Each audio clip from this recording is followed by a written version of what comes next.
Hello and welcome back to another episode of Unlocking Your Financial Future. I am Ben Schrock, and joining me today is our financial advisor, Dan Oaklief. Dan, welcome back. Hey, Ben. Thanks for having me. Yeah. So today, with the year winding down as we record this, we are sitting about a week before Thanksgiving.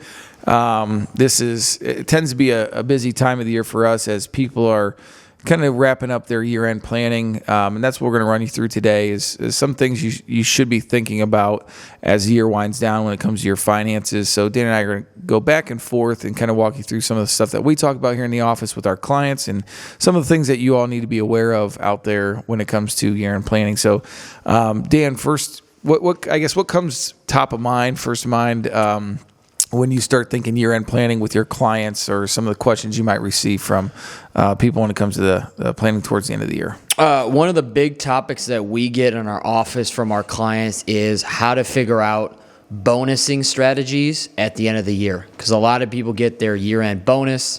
What do you do with it? Do you max out your 401k? Have you already maxed out your 401k? What's the best alleyway to do with that money? Because more often than not, we have clients that are usually bonused in the months of November, December. So it's kind of figuring out the best strategy to use that money to their best advantage. So a lot of things, the way we like to do is we like to say, hey, if you contribute to the max, maybe it's something to where you can pay off credit cards or pay off any bills that you have that are high interest. If you haven't contributed to the max, we look at maybe getting you from let's say 10 grand up to that max, whether it be pre-tax or Roth. We're really honing in on people figuring out if they have that Roth option at that time so they can take advantage of it if it's best for their tax bracket. So a lot of questions we do get are how do we structure our year-end bonuses and what's the best thing for us to do with those? Which ultimately boils down to tax planning, right? I know. I guess if you want to categorize that into anything, it would be tax planning and the tax planning talk that comes at the end of the year. Yeah, for sure. Yeah, I mean, it's interesting, too, the whole bonus talk, the bonus structure, it's going to depend on where they fall income for the year. Mm-hmm. Some of the ways that you're talking about to deflect some of that income by increasing your 401k contributions, maybe contributing to an IRA, which, again, you can always wait till the following year to do that, which we would always recommend doing. Don't try to cram it at the end of the year. Wait to make those IRA contributions before you file your taxes. It only makes sense at that time. For sure. I guess when it comes to other tax planning, for those that aren't necessarily still working or actually in retirement, what are we looking at from a tax planning perspective for those clients that are in retirement? So we're looking for our clients who have after-tax brokerage accounts to see if we can tax loss harvest for the year. So A lot of the topics we're going to kind of touch on, you might have heard it in an earlier podcast or something like that, where we look at tax loss harvesting for our clients with maybe, they had a good year, but let's say, for example, they have 15 different holdings and 12 of them did great, but 3 of them not so well. So we look at seeing if that's the best strategy to use to kind of weigh out any capital gains that they might face. Another big thing from a tax perspective is we can't overlook RMDs, because if we overlooked RMDs, that's a huge problem, because if you miss your RMD, there's a 50% penalty on what you were supposed to take out. So for example, if your RMD is 20 grand, you forget to take it out, there's a $10,000 penalty on top of your regular taxes. So that's something that's huge. Yeah. So, and that's something they got to be aware of, obviously. We do our best to make sure that our clients don't miss that. We run reports, and again, most of our clients are taking that throughout the course of the year, but again, we do have some that wait till the end of the year to take that as a one lump sum for sure to satisfy those RMDs. What about the clients that need to, not necessarily need the income, but they are in a low income bracket? We looking at Roth conversions, just taking an IRA distribution, just to take advantage of the current tax bracket that they're in. Yeah, so it's a great time to look at Roth conversions at the end of the year, because you really know what your income's going to be. We do shy away more often than not from doing Roth conversions during the middle of the year, just because if you do a bigger Roth conversion in June, you have July on through December to say, hey, you know what? We didn't expect this to happen. Maybe it'd be a healthcare event. We need another 20 grand out of our IRAs in order to cover this expense. The problem with that is then you essentially said, hey, you know what? We had a plan. We're totally changing the taxes, and you're going to get hit with a higher tax bill. So this is a really good time to do the Roth conversions at the end of the year, knowing we can get almost to the penny on what you're going to kind of expect from a taxable income standpoint for 2023. Yeah, and that goes back to previous podcast episodes that we recorded about the tax laws changing and so the sunset provision that goes into effect after 2025. So, taxes potentially changing here in the future. That's something that we are running out of runway essentially to say, okay, we have 23, 24, and 25. So, if we count this year so that we're in currently and then 2 more years thereafter to take advantage of the current tax system that we're in. So, by all means, we're going to absolutely take advantage of that because taxes are changing, whether we like it or not, or, right. They're scheduled to change or sunset back, which will make your taxes go up for sure. So that's a fact. We can say that with certainty that your taxes will go up in 2026 because the standard deduction goes away. So your bracket may or may not change, but your standard deduction gets cut almost in half. So you are automatically showing more income. Which in our case, in our office, we think that's almost as big or bigger of a deal than the actual tax brackets because everybody gets a deduction regardless of whether you're at in a taxable perspective or a bracket. So that's something to definitely think about in the next couple of years to take advantage of the higher deductions. Yeah. Another thing that we like to do, and you may have an example you can give us, Dan, but it's kind of like the general planning. So I love meeting with clients towards the end of the year or throughout the course of the year even, and they may say, you know what, Ben, we're going on a big trip next year, or we have a big purchase next year. They're planning into the future, which we love to see. It makes our job so much easier. We'd much rather see someone say, yeah, in 2024, we're going on a family trip. It's going to cost us $20,000 versus, that person telling us 2 days before they leave, we need to pay off our credit card. Yep. So, this is the time where we can say, hey, let's pay for that $20,000 trip. For sure. And maybe we take out a little bit now in December and then a little bit again or the rest of it again in January to split that big disbursement up over 2 tax seasons. Yeah, which is huge. So we actually had a client in June come to us and said, hey, at the end of the year, I really want to buy a boat. It's going to cost me about $60,000. And he said, what are my options from a taxable standpoint to say, how can we do this the most efficient way possible? So what we kind of figured out and maneuvered was we're going to take this year about $30,000 on December, I think it's like 28th or 29th, and then we're going to take it out January 2nd or 3rd. So you're only seeing a 6 or 7 day difference from a standpoint of when they're going to receive the money. Yeah. But the big difference here is you just split your tax bill in his perspective between two tax years, So that's something that was very, very good in his situation and worked out great from his perspective, that he was able to do what he wanted to, but he did it in a more efficient way than just taking it all out in June with the distribution. Yeah, and I guess along those same lines too, it's maxing out.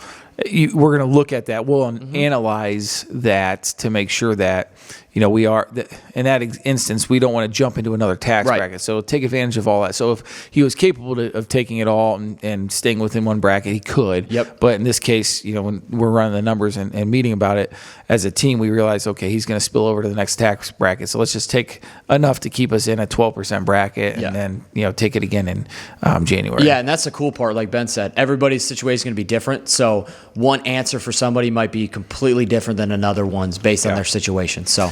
Yeah, and I think another thing we start looking at is, you mentioned earlier, cleaning up some debt. For the longest time, interest rates were basically nothing. Yeah. And now we have quite a bit of clients out there that might have a line of credit, home equity line of credit, where we may have bought a car on there, did some home improvements on there, but that interest rate was 2, 3, 4% for the longest time. Now those things are floating at 7 to 8% range. So it doesn't make sense for us to take money out of that taxable account, that IRA, or even maybe take some dividends out, sell some long-term capital gains, and pay that down now because that interest rate has gone up so much. Yeah, I mean, there's a lot of perspectives that we had when people come into our office. We had a client just about 2 weeks ago. They have very good income between the two of them. They have a very high credit score, but they had actually some debt lingering on a credit card. And that credit card's interest rate was right around 24 or 25%. Yeah. So we actually looked into, hey, a lot of people see a lot of commercials about them, a lot of things online about balance transfers. Yeah. So that's the one thing we like to educate our clients on, to say, hey, does a balance transfer in your situation work? And how those balance transfers usually work are they give you a set rate. So it's like a 0% for 18 months. So for 18 months, you can pay the minimums. If you make sure you hit them every month, you can have a 0 APR on whatever you transfer over, whether it be example of 15 grand, and you can kind of give yourself a little bit of breathing room if you have some credit card debt. So we have to make sure clients understand and know how that works, but that's a very advantageous option for people that want to kind of get out from under if they have that specific debt. So that's something we like to do, especially with now, like Ben said, with the interest rates where they're at,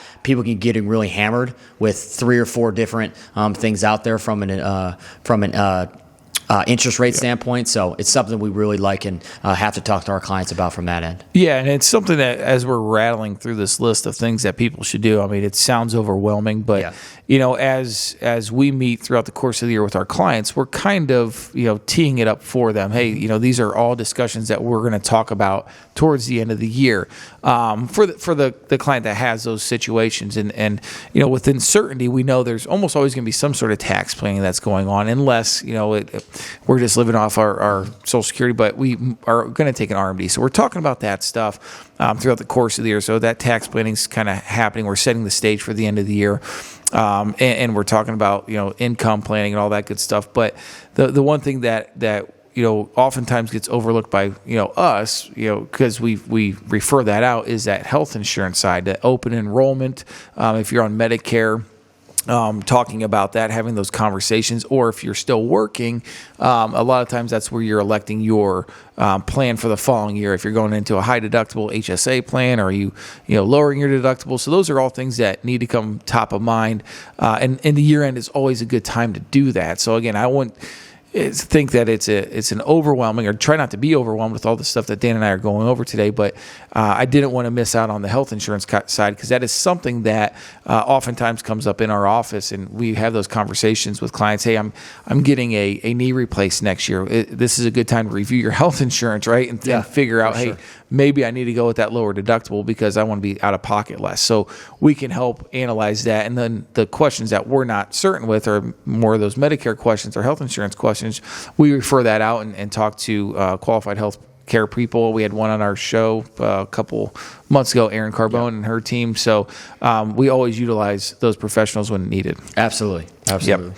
Anything else, Dan, that people need to think about, or anything when it comes to finances, investing, anything in general? So what we've seen a lot is gifting. So we get a lot of questions about gifting. So at the end of the year, they're like, how can I gift this to my children, maybe grandchildren, stuff like that. So there's very different strategies out there. It doesn't have to be a one size fits all. Maybe some people want to do 529 contributions. Maybe they just want to gift in general. So we make sure, based on what you want to give to a child, a grandchild, we want to make sure we're under that gifting limit for the year. So we sit down with clients to say, hey, how much would you like to give to what child, et cetera, et cetera. And we're going to see, hey, you know what, from a taxable perspective, this is the best way to do it. So that's a big question coming up at the end of last quarter, October, November, December, is am I taking advantage of the best gifting strategy for my situation? So and I think you hit the nail on the head with the 529 stuff. I know with Ohio, you get that state tax credit. I think it's up to $2,000, or don't quote me on the dollar amount. But that has to get in before the end of the year. So, and everyone who knows me knows my thoughts on 529s, or my old thoughts on 529s. I wasn't a huge proponent of them. But now with that rule change where the individual can now, if they don't use it for higher education, can at a certain age roll that up to $35,000 into a Roth IRA.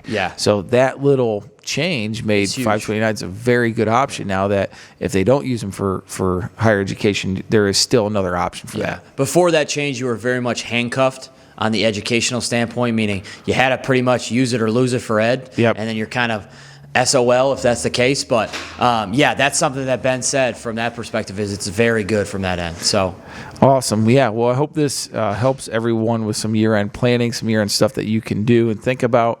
If you have any questions for Dan or myself, you can always reach out here at the office, 330-473-1060, or you can always look us up online at www.baschrock-fg.com.